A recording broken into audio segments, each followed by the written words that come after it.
Yo, I'm Young Gil, and I'm rocking with Da Vinci Yield TV. Y'all tune in, make that subscribe. How you gotta get there? Comment whether you like it or you hate it. Shouts out to Capo 1 and 2, the whole B Street mob, my baby Keisha, my mama, my nephews Jiggy Man, Tommy and them, Big Mama Nina. What up, though? You dig? Alright, so one thing I noticed, like, you know, the Nation of Islam brothers, they be cool and all, but they'd throw little shots, or then they be in a hole, they might, you know, you can't get to each other, they speak how they really feel. Like, what happened back in the day? I think it's something maybe happened back in the day or something like that. I never got a chance to find out, like, why the Nation kind of hate on the Moors so much. Is it because we bigger or what? I wouldn't say that's because we bigger. There is a truth that the Honorable Elijah Muhammad was once a Moor. Yeah. You know what I'm saying? And facts. You know, I ain't gonna pour no literature right now, even though I got it. Poolio. I got literature with the feds on right now, but people may, you know, contest it and say that's doctored up, so I'm not gonna pull it. You understand what I'm saying? But even in the teaching back then, you know, like Deuce Sex, all of them, you know, Deuce Muhammad, all it's a history, but it was all once upon a time teaching students of the Holy Prophet Noble Drew Ali. Yeah. I don't know why he chose to leave. I don't know the story of that, but I guess it happened when the shootout at the Circle 7 occurred, when you know, Green Bay and them was doing what they was doing, man, and you know, when the Prophet was being sought after, you know what I'm saying, when they was taking the money and stuff like that. And I'm not gonna say all the Moors' names, but it was once upon a time back when the Prophet was here on the earth and the manifest, some things was going on. It was real. So they feel some type of way about that, because I know we do bring it up that he was a Moor. That's why, because and never gave props to the Moors. Because he was once a part of the Moors movement. He didn't stay in it to win it. He went and did his own thing. Mm-hmm. So it's, you know, so when you have a race pride, the Prophet Noble Drew Ali teach us about race pride. If you have race pride, to come learn about, you see what I'm saying, your forefathers and your true and divine creed. So, you know, it's the same thing with them. They got to say that we've never been a part of that. You know why they say that? Because they see certain Moors on bull stuff. Yeah, we're going to get into that too. That's why, man. They see certain Moors on God, there's no way we could be joined. Because what y'all on is unholy. What they see some brothers doing, and that's all I have been the advocate of. If you on nonsense trying to smear the Moorish name,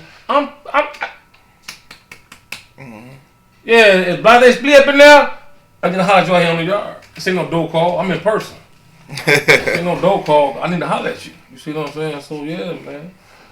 Yo, I'm Young Gil, and I'm rocking with Da Vinci Yield TV. Y'all tune in, make that subscribe. How you gotta get there? Comment whether you like it or you hate it. Shouts out to Capo 1 and 2, the whole B Street mob, my baby Keisha, my mama, my nephews Jiggy Man, Tommy and them, Big Mama Nina. What up, though?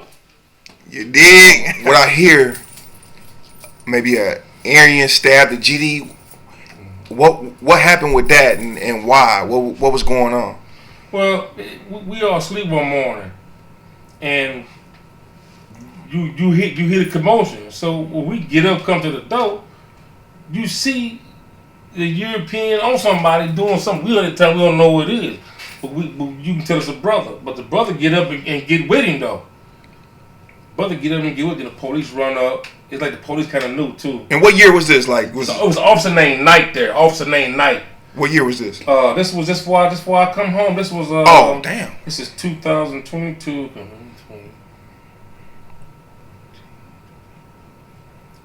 I'm gonna say 2019. Okay. So this was recent. All right. 2019. Yeah. And the officer Knight, he worked in that unit. He's kind of like he knew what was gonna happen, because when he ran the stairs, he seen what the European was doing to JG, but yeah, he tasered JG. You understand what I'm saying? Mm-hmm. Did the European get out? But he tightened the European up, but not like he should have. So what happened was, everybody go to the hole, and all of a sudden, the GDs just start tearing off every area nation on the yard. They just start going down like domino effect. Because JG was ran, you know. They just started going down. And make a long story short, he had to lock the joint down. They let JG out the hole, all stabbed up, fresh staples all in him. But man, sliced him up real bad too. Mm-hmm. JG was, he was, a solid brother, man. What happened to him, man, was just tragic. But make a long story short, he got everybody hooked up, man. He supposed to do what he gonna do. I'm waiting on the contact him, But that European man did a job on it. But the word was that it was a hit. But like I said, the GD was just tearing stuff off.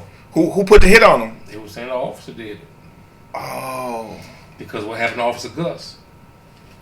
Did Officer Gus get touched up or what? Yeah, they stabbed him and everything. That's facts. It was the GDs? Yeah. The officer was attacked by some inmates in level 4. So they said GDs did it. And all of a sudden, the European attacks JG. Is this the same JG that was in the day room with Irv? From Lansing. Did you? No. Oh, okay. It was JG. Okay, all right. That JG Irv hit that young guy because he was crazy, man. He's come out just on some. He's too and that's my man though. He's too tough for me. No, I don't know what JG was on, but man, JG straight. Okay. All right. My brother, he do housing and shit. My man who will be on Jamie with some time. BS Cousin Six. That's my baby. He on my Instagram page. Shit in. I remember the politics behind that. They came out and told on you. I mean, it's politics. They didn't tell on you, but they came out like Young Gil didn't let me go out the day room. He kept asking me what I meant by what I said. What was that over? Who was that? Who was that? Remember, we was at Earth. The GDs came out and talked to all of us. Because you wouldn't let him go out the day room. You asked him like, "What you mean by that?" Like, no, he said he'd come. No, it was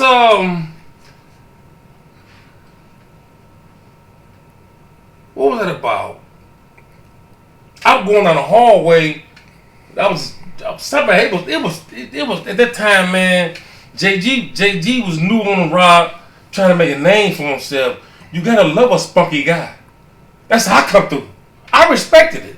That's why it never went nowhere. But I had to go to the Muftis. No, y'all need to get on top of that, man. My man, just address it. We ain't just address it. They addressed it. Sometimes guys had to see Marjorie stepping across the yard like that. That's good for promotion. Would be guys who want to get their first sticking off, or guys trying to get their second sticking off. You see what I'm saying? That's good for promotion. But most of the time, when guys come to understand, man, go put the knives up. Everybody get back in there. Go take a shower. Go cook something. You see what I'm saying? Right. So people do stab people for a name just to get a name. Yeah, hell yeah. I got a blaze trail. It's a violation. No, let me get it. I'm volunteering. Let me handle this. Yeah. Yo, I'm Young Gil, and I'm rocking with the Vince Yield TV. Y'all tune in, make that subscribe. How you gotta get that comment, whether you like it or you hate it. Shouts out to Capo 1 and 2, the whole B Street mob, my baby Keisha, my mama, my nephews, Jigga Man, Tommy and them, Big Mama Nina. What up, though? You dig? So you get the MR. I believe you said that was 92. Yup. 92. Okay. When you go in there, what did you first see and how did you feel? Was it people yelling? Go 93. I went to the county jail 92. Through all the trial shit. Boom. 93. I'm guilty. Okay. Yo. 231245. That's my prison number. So when you went there, was it all them loud animal noises and people talking about that's gonna be my girl, all that weird stuff? Man, they had a guy named Lee, right? And he had these white boys tricked, because back then they wouldn't have many white boys locked up. And they were so scared of what the fuck they were saying, they would do anything to get out because they So what Lee was doing, he was a legal rider, but he was tricking them. I can get you home, but I don't want no money. You know what I want? Man, he had a hammer of them like that, man. And all they shit was getting denied. Funny thing, I ended up bumping into him years later in 97. When I left from MR, went to Jackson, from Jackson to Barracks, which is level 5. Come back down from Barracks, back down to Jackson. I was JMF. I bumped into Lee again. And he was one of them type of guys. He was on the chairman of the block rep committee. and he denied everything that the Muslims want. So at this time, I'm as you described me in the other video. I'm not going to say the title, but you understand what it is. So when they get to my office, you see what I'm saying? Mm-hmm. And dig with the goofy dude. One of the goofies, J.E.L. He's a stuttering guy. He run up on the guy. He whipped, but he tell the guy my name, want you off the yard. The guy go to the administration. Bada boom, bada bing. Next thing you know, I'm getting emergency rolled out from Jackson JML. Yeah. Mm-hmm. They sent me to Huron Valley though. Huron Valley was sweet. So Lee, did he belong to any organization? No, he was just a pedophile, man. The guy, man, just telling them everything that's going on wherever he go. You know what I'm saying? And guys that got fed up with it, man, because they was serving us pork. And we trying to get pork off the menu. And him being the chairman, they like, man, the only way to make it happen, he got to skid out. But in the end, they end up taking the pork off. So mission accomplished. So you know what I'm saying? But that's just being put in situations under duress to which you had to perform, especially when you're dealing with the masses. So can you real quick, briefly, explain what a legal writer is? Because I mentioned it plenty of times. I don't think I explained. A legal writer is somebody who can. It's a jailhouse lawyer. It's a jailhouse lawyer term. Right. First and foremost, Daniel Manville, who was a European from Lansing, who was once locked up and came into prison. He's seen the loopholes. There's just too many guys in here that shouldn't be in here. There's too many guys in here getting violated. They violate the Constitution. Mm-hmm. This is lawsuits. So when he get out, he put a firm together, the Manville book, self-help litigation. You go to the book, facts. And so guys start fighting back, filing lawsuits. So this made the Michigan Department of Corrections start changing things to conform with the Constitution. We appreciate you, Daniel Manville. We ain't hating nothing. Go back to Kane versus MDLC, that whole package. That helped us get treated with some sense of humanity, some sense of decency. You see what I'm saying? Because Michigan Reformatory, it turned you into an animal. Okay. Yeah, you said Gladiator School. Yeah, that's an animal.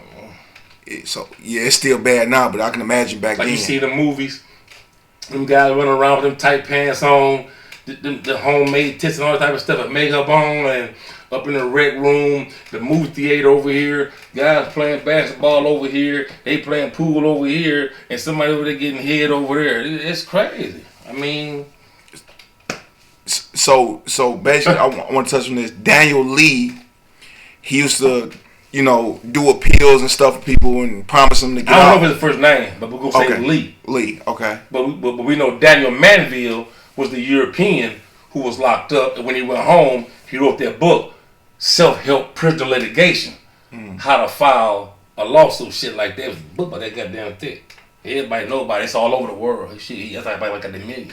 It's everywhere. So Lee basically used to promise people stuff in exchange I'll get you back. for sex. Europeans, yeah. The weak one guy was coming, but that's the terminology of a legal writer, a jailhouse lawyer. Mm-hmm. So every time a guy see you, all you do is be in a law library. I think you know something. Facts. Yeah. If that's all where you at, you got to know something. So he might get one guy back, or get a guy back on reverse. That's big news in the penitentiary. You move the world. You just got that nigga back for a hearing? That's all. It's just a hearing? You can make it happen. Mm-hmm. You a God. You can make it rain when it's dry. You see what I'm saying? You can dry it up when it's too wet. I need you. Even the Holy Quran teaches just as the sun do what to the clay? Harden it. Yeah. The same thing, it'll soften it. So you got to understand the mathematics things when you're dealing with the elements of life and what's going on. You got to be able to draw from the teachers that the Prophet Noble draw Ali brought. That's how you size things up and come to a solid conclusion. When you guys be goofy following dummies, he gonna go this way. No, it's gonna go that way. You lost already. Because you should already be behind something divine that you know ain't gonna fail. That's why a lot of guys out here losing, man.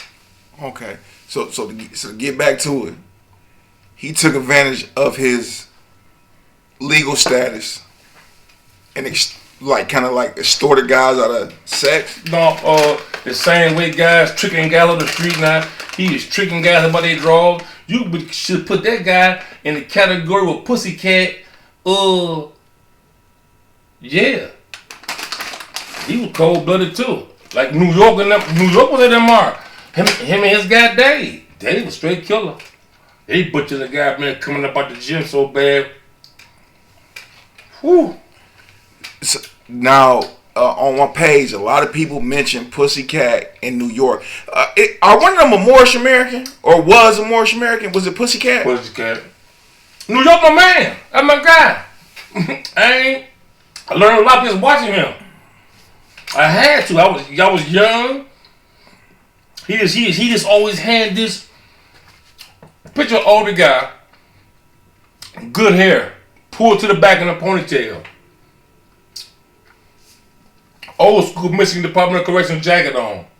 No orange. Pants on, no orange. Hard shoes. And always carry a knife that's at least 8 inches. Oh, so he put in work too. Everybody, they take hits. Oh. These is homosexuals. They take hits. Yeah. Wow. Hey, listen, man. I know it's weird, and I respect blood. You can talk to you blue in the face. When you get to spilling that shit, man. Hold on. That's why I said when I got shot, when I got robbed, I'm not being a victim no more. That's why I went to the joint deal what I did. I'm Young Gil, and I'm rocking with Da Vinci Yield TV. Y'all tune in, make that subscription, subscribe. How you gotta get there? Comment whether you like it or you hate it. Shouts out to Capo 1 and 2, the whole B Street mob, my baby Keisha, my mama, my nephews Jiggy Man, Tommy and them, Big Mama Nina. What up, though? You dig? Alright, so one thing I address and try to explain to people, because everybody keep talking about the homosexuality within the Moorish Science Temple of America, even though every group got it, ain't no ifs, ands, buts about that.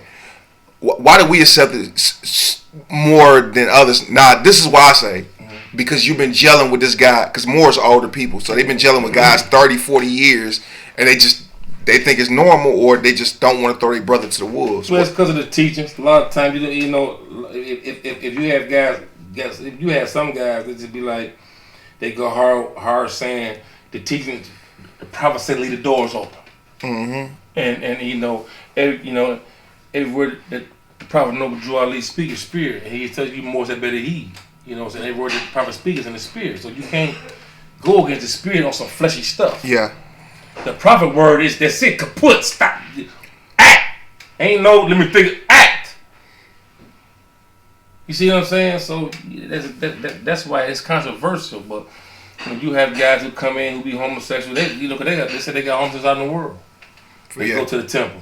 Yeah. I ain't never seen that, but me either. He said, and the prophet said we should never repeat slander. I don't know. That's not necessarily slander. It could be a room, but yeah, I'm just saying you got to do the best you can. You know what I'm saying? But the homosexuality in the Michigan Department of Corrections regarding the Moorish Science of America is prevalent.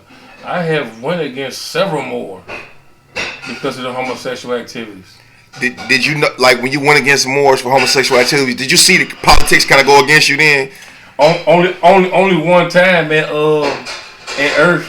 Oh, okay. Yeah. When I had went through that thing with Peterson Bay. Can I speak on that a bit? That's up to you. You want to speak? Okay. I was short my words and my responses. Okay. So, me and him at Earth, Grand Sheik, head guy, got a homosexual in his room from Benton Harbor. I forget his name. I had said something about it to a Moor, and I'm like, you know what? My bad for saying it to you. I'm going to tell it to him first to his face. And I go tell him, and then the whole thing blow up. A Young Gil get a hold to it, and he said something about it, and then it's like people went to the defense of a guy, and it's nothing against homosexuals. We just saying in the state of Islam and in prison, it make you look real bad. People don't want to come to the temple because they talking about homosexuals. So it ain't nothing against them. I'm saying in that environment, hell no. You can't because even when you said you trying to eat and survive on the side, on the smooth tip, people won't even deal with you because of what you got around you. Exactly. It's just a bad, almost like having a black. That's what I should say. Yeah. And nobody want to be around you if you associate with guys like that. So. Mm-hmm. You know, when you dealing with Moors, when they got that stuff, they say, well, more, the law's the law. You can't do nothing unless you don't see it. So Moors try to get slick. They go on La Berry call out. They try to meet a guy in the shower, another guy room, go up in another unit. It's all type of fuckery going on. But the only way you can do something about it, you catch it. So therefore, we had to reach out to resources in the community and ask brothers, whether they been in the Nation, in Milan, you see what I'm saying, the Blood, you don't see something, man, just let us know. We ain't let y'all be no wood, just let us know what y'all seen it. And if y'all see, we gonna take y'all word for it and deal with it. And that's how you gain respect in the community. Right. See what I'm saying? Because I need your eyes to be my eyes. Because my law says if I don't see it, I can't do nothing. But if you see it, I'm gonna take your word for it. Don't be wrong. And most of the time, that's been 10 times out of 10, it's always go right that way. Exactly. Because you can't just put that on somebody. Because it's consequences. You have to have somebody to come out and stand on that. Exactly. Because it go wrong, well, it go karma. Because you came out bold. So, but 10 times out of 10, it has always been right in that regard. In hindsight, do you wish you would have never confronted the situation like that? In what situation? In far as the Peterson Bay with locking with the homosexual. It had to be done that way. It had to be done that way because he had begun hiding from me. Because it split the temple. Yeah, he had begun hiding from me. So I had to confront him in the way I had to. Mm-hmm. You know what I'm saying? He had heard I was talking about him through the Mufti ranks and other more. Word probably got back to him. Yeah.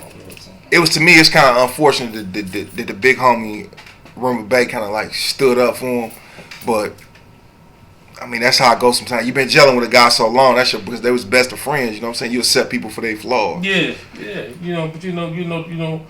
But you would do it again if it ever. Okay. Yeah, I almost definitely. If the law is being violated in such a way in my face that disrespects and violates the Moors divine movement, I will be activated. It's not a thought. Yeah, it's not a thought. In there, out here, it's not a thought. Because I have seen under your reign when you was the Grand Sheik that the Lords did want to open up a line of communication and get, you know what I'm saying? I never seen that until I got to level 5, but in level 2s I never seen it. They even accused me. They used to always ask me, "Is you in the gang? Is you a blood?" I've been asked that question like 10 times. I bet. I've been asked that question like 10 times, man.